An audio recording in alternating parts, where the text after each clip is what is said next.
Hi guys, let's look at an endgame position where we, as white, playing with 2 pawns, trying to win, versus black, which is defending the position, trying to draw with 1 pawn. Here as white, the plan is to capture this pawn. Once we have 2 pawns, after we capture those pawns, then winning should be easy. And how do we do that? We use our king to enter black's territory, if you like, and then push this pawn forward at the right time so that the king can then capture the a5 pawn. Let's see this in action. First, it's white to move. And as we mentioned before, we'd like to move forward with the king.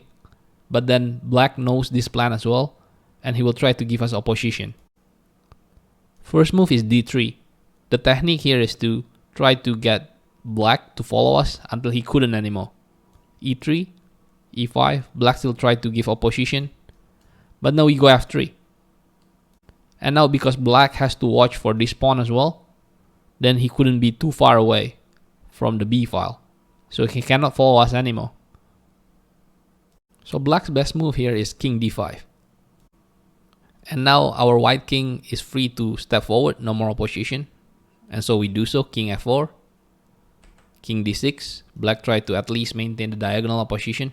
Now here one thing we should notice is that if we manage to reach the c4 square, then black wouldn't be able to give opposition anymore because the c6 is guarded by the pawn.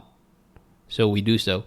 We approach the c4 square, king e4, black gives opposition, king e6, king d4, king d6, king c4 now. And now king c7.